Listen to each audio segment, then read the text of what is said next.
Going in 3, 2, 1, go. Alright everyone, welcome back. This is Ro8 with Elaine Sun for iCCup Television. Thank you for tuning in as we continue our coverage of the Gigabyte StarsWar 6.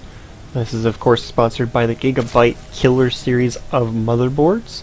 An excellent product that you should definitely check out at gigabyte.com. They're really good gaming products in particular that are used by a lot of top companies. I love their innovations personally. Like, they were the first to have their SATA ports lie parallel to the motherboard instead of sticking up, so it doesn't get in the way of giant video cards that every gamer uses. Yeah. So we are actually on Metalopolis for game number 3. You can see Dimaga is going to be the red Zerg at 9 o'clock. The other side of the field, cross positions, is going to be LoveCD as the pink Protoss. So Metalopolis is going to be an interesting game number 3 for Dimaga. Don't see this map picked in particular by the players that often anymore, but Dimaga went ahead and went for it, especially given the fact that I think the Metalopolis we've seen so far in this tournament does allow for the close spawns. So, he was taking the risk that they would be in the close ground spots when he picked this map. I think it may have been changed for the later rounds, since we have seen Tal'Darim LE, the latter version, added since the round of 16, I believe. I may be wrong though, but I think Dimaga actually has so many different styles of Zerg that he doesn't mind the kind of roulette possibilities on this map. It's such an interesting map that you can be so aggressive with it with the multiple pathways, as well as macro extremely well. In these positions, of course, you always kind of expand away from your opponent, and it's really easy to take these expansions and kind of split the map without being in huge danger of your opponent being overly aggressive on your expansions without you being able to defend them all. There's a nice centralized walkway between all of your expansions where Zerg can very quickly defend any of their expansions. Yeah, I think the choice of Metalopolis is actually going to say a lot to LoveCD, because there's a lot of other macro maps that Dimaga could have chosen. He's seen a relatively aggressive style so far, and the size of Metalopolis is going to allow for a limited amount of macro, but at the same time he's going to be able to charge across the map really aggressively, like we've seen him do in the previous 2 games. So LoveCD is probably going to be expecting the same sort of a little bit of macro style early on, focusing on just getting the first 2 bases up, getting his economy order, and then just going really aggressive with the Zerglings, Roaches, that sort of a deal. And if he is going to be doing that, then LoveCD, we'll see how he adjusts.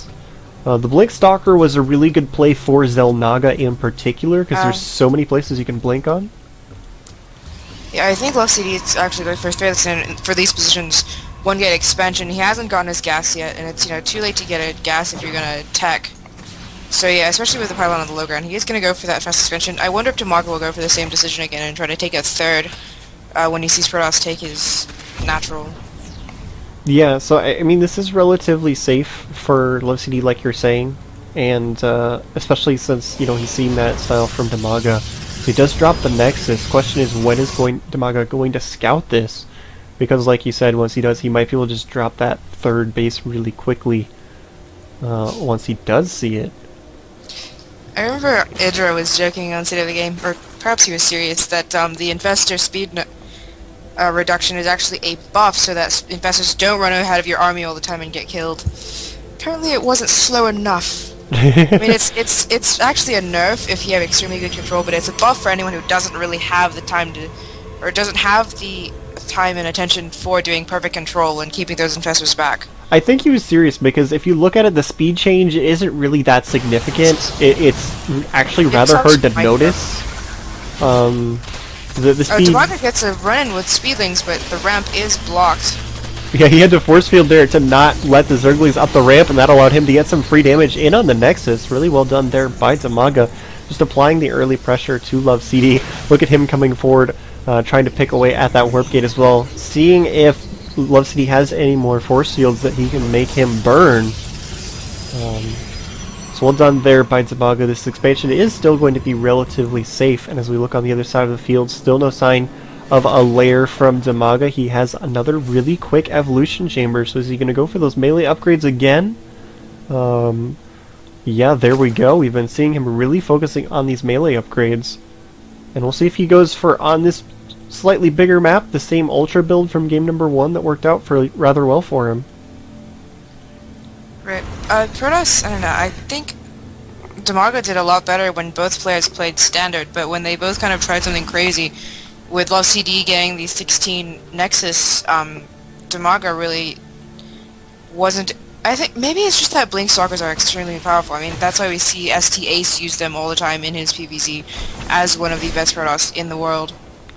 You also have to consider that Xel'Naga Caverns is probably one of the best maps for Blink Stalkers, just because there's so many places to blink them on. It's very difficult to be playing a Protoss first Zerg on Xel'Naga and not get Blink, just because it's so powerful with the map architecture. Dimaga... Sorry, he's taking those 2 gases out as natural, so not going for the same build as last game, going for more tech or maybe more upgrades. I do like this. Well, hopefully we'll get to see another Infestor Ultra game, because that was exciting stuff. Yeah, it's an interesting build, especially when you can get away with getting them relatively early, because of the fact that Ultras are the only unit from the Zerg that can crush the force fields. And, you know, if you don't have those Ultras out, force fields really do nasty things to your army as a Zerg player. So even just getting 2 Ultras into your army composition, it's very expensive, but if you're able to get away with it, it just gives you a lot more power. It's just like you're saying, you're not allowed to just chop my army in half for free anymore. Zerg players don't have to be as afraid about attacking into choke points because of those force fields at the same time. It's a really cool build. I'm just, you know, curious about, you know, going too aggressive for it would be dangerous, because then you might die to a timing. It actually reminds me of kind of the beta builds when Terran was Thor rushing all the time, because Thors can crush those force fields and get repaired. We don't really see it that much anymore. I don't know, maybe because we haven't seen LZ Gamer play public games. But LZ Gamer does like him some Thors. That's definitely true. I really like that Zerg, or mostly I guess Dimaga, is experimenting with rushing to those massive units. Yeah, I saw this a while ago, players experimenting with the Ultra Rushes, and it just didn't quite work out very well. They abandoned it, but it seems like Dimaga has found a relatively safe way of doing it that he seems to like. He didn't get the Ro8 Warren this time. So he has the Infestation Pit with the energy upgrade. Probably going to be seeing him starting that hive relatively soon. Third base is on the way, a little bit slower than we saw the last time. So he is making some adjustments for this map, and it is a little bit more dangerous because he doesn't have that Ro8 Warren. This is a really good timing, unfortunately, for Dimaga. LoveCD is pushing out, and Dimaga doesn't have much. He has just these speedlings right now. His Infestor upgrade isn't finished. So he's just making 3 Infestors, but I'm not sure if the upgrade will be out in time for them to have that energy upon spawning. It finished like 1 second before. Look, all of them spawned with 75 energy. That was perfect timing by Dimaga, actually. Oh, he tries to fungal the Stalkers, but whiffs that a little bit. If he'd caught those Stalkers there on the high ground with the fungal, he would have lost quite a few, and that would have helped Dimaga out a lot. You can see there's another hatchery over here at the 12 o'clock main. So he's going for that double expansion style. Again, we'll see if LoveCD can sniff that out. Because of the fact that, you know, he did that last time. He's heading up into that general area. Will he check this base or not? Dimaga did this same build to him, so he might actually check. Oh, he's going to send a Stalker up here. He stopped just short. Oh my god. LoveCD. I mean, if he finds that, that's a dead hatchery, and then he can blink out of there using this high ground. He's just a couple inches away.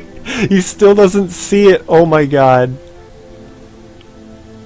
It's interesting that he has a Stalker up here, but, you know, what purpose is it for, aside from spotting for this hatchery and maybe picking off an Overlord?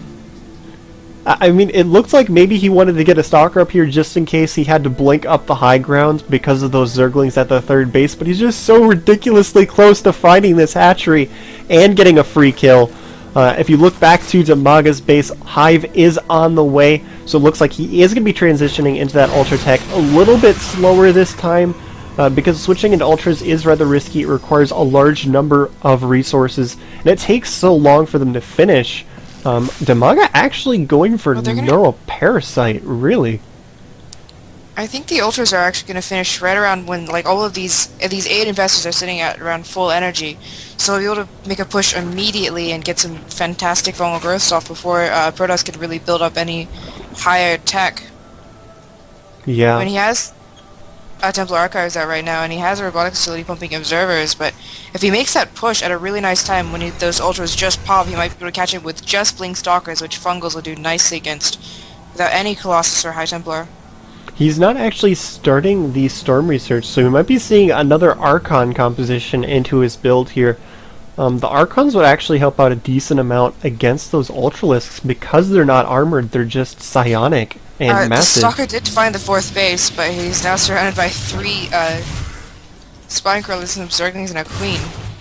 Yeah, but he does see that it's there just about right when it finished, and like I was saying, you know, if you look at it, it's just psionic massive. They don't take full damage from Ultras, they still do the bonus damage against biological. Ultras would actually, Archons would actually do pretty well against the Ultras here. In the meantime, you know, while he was actually distracted here trying to defend his 4th base, LoveCD took complete advantage of him being out of position and blinked into the main, snipes the, Yeah, the Hive goes down, and he's actually taking out all these Infestors as well. Tries to blink away, but he didn't quite make it down the cliff. He's going to lose a lot of Stalkers here. Desperately force fielding, trying to protect these long enough so they can blink, but there's Fungals going off. It looks like these Stalkers are dead. That was a lot of units to lose there from LoveCD, and he already had his crucial Hive tech started. Ultralisk Caverns on the way. Adrenal Glands are done, so killing the Hive there didn't actually gain him too much. And at the same time, he lost a lot of units. Oh man, I don't think that was worth it for LoveCD. Yeah, I'm fairly surprised that he actually tried to blink his entire army in a single go instead of, you know, shift-clicking or splitting them up at least, and just basically strands a ton of it. But he does have the economy to make it back up. I mean, he has 2,000 in the bank right now. He just needs more infrastructure, which is exactly what he's doing right now. He's getting those gateways, extra gateways down so he can reinforce when engagements like that do happen. Yeah, I mean, the issue is, if you look at the supply count, Dimaga is now pulling ahead. He's got Ultralisks on the way. He's going to be able to go for that same sort of style that we saw before, where he just reinforces with a lot of Zerglings, but without that Stalker count, this is going to be a lot more difficult for him. You can see he's got these High Templars that haven't morphed into Archons. He's, you know, he has Storm having research. to switch over to Storm research because of the fact that he actually needs the Storm to deal with the Zerglings. If he still had all those Stalkers, he probably could have dealt with it with just the Archons. But after he lost that huge army, he does need the Storm, so this is a good adjustment by LoveCD. I'm really looking forward to see the fight because, you know, there are Infestors out and there's Storm out. We're going to see, like, a lot of AoE blows being traded as, you know, Storms melt Dimaga's army while Fungals just kind of blow through LoveCD's army. We have a possibility of seeing one of my favorite things ever in StarCraft. He has Neural Parasite. He could actually Neural a Templar and storm LoveCD's army. It's actually something I've only seen a couple times. Actually, most of the times I've seen it, it was pulled off by Idra back in the beta. It actually does a ridiculous amount of damage if that works properly. That was so long ago.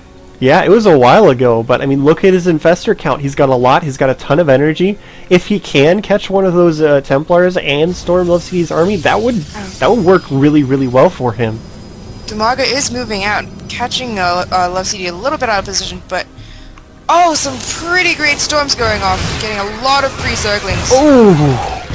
The first two didn't really do very much damage, but the third one really blew up. All the Zerglings feedbacks going off all over the Infestors, every single one getting killed by the feedbacks. The Zerglings are all dead. Now his army consists of just 5 Ultras. Oh my god, LoveCD held that attack basically with just his Templars. That was incredible. I couldn't figure out where like all of Dimaga's supply was because, you know, he's fairly even on supply, but he only has these 5 Ultras. Like, where is the rest of his army? He has, you know, just Speedling Ultra right now, and he cannot afford to lose those Speedlings again. Of course, he doesn't really have any more Storms left. He does have 81 drones right now, which is a little bit more than we're used to seeing out of Dimaga. But mostly his army consists of these Ultras. If you look at the unit tab, he's got 5 Ultras, 2 Zerglings, and these Ultras are having a really tough time against the Stalkers, the Archons, and the Immortal. Dimaga's losing basically his entire army right now. He's going to be losing some of these hatcheries as well. LoveCD looks like he probably took that game with that great engagement with the storms and feedbacks. Yeah, it was partially a mistake of Dimaga to let his Speedlings run in before his Fungals could be there, you know. When you have a Speedling Infestor Ultra combination, you need to get those Fungals off first before you engage with your army and clean up all those softened up units. And he lost all of his Speedlings before his Fungals went in there and just, you know, didn't do enough damage for his Ultras to clean up by themselves. Yeah, it was just really difficult there. Dimaga got caught completely out of position.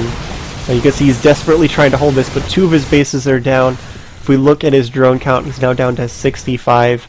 He's only really got 1 mining base right now. He does have a really large stockpile of minerals, but nothing really to throw that into.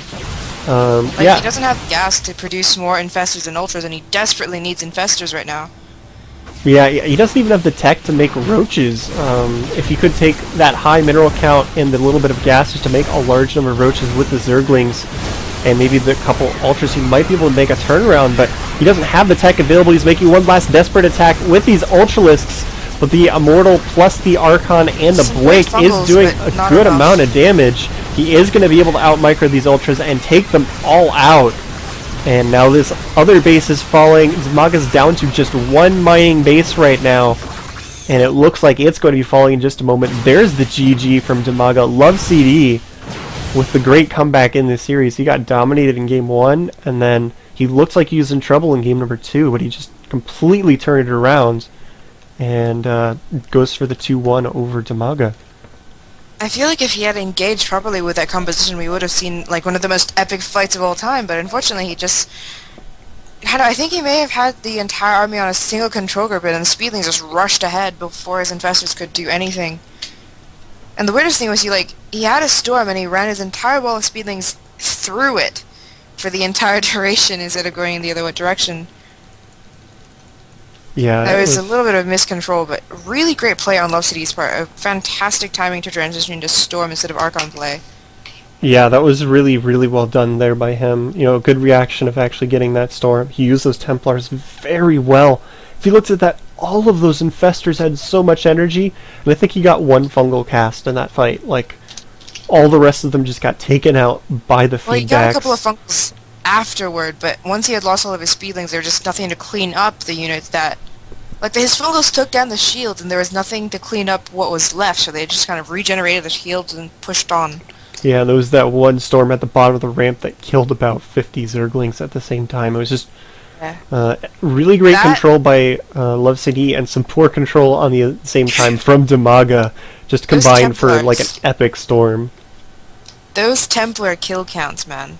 Oh my god. If he combined those into an Archon, I probably had would be a 90 kill Archon. Yeah, that sounds about right. Those Templars killed a lot of units. Those are such cash storms. Cash money storms. What an awkward phrase, actually. It's weird, like, when... All of my old B-tard phrases feel awkward for me to say now. Alright, so our next match is going to be StarTale Ace versus OGS MC. It's going to be Protoss versus Protoss. But especially with the changes and the fact that these two players do have unorthodox styles in Protoss versus Protoss, it's going to be very interesting to see how these two players do play this out after the patch. I'm really excited. Stick around. We're going to run a quick commercial, and then we'll be back in just about 2 or 3 minutes. So if you do need a moment to grab something to drink before we get started on MC versus Ace, you guys should do that right about now. We'll be back in just about 3 minutes with the next match.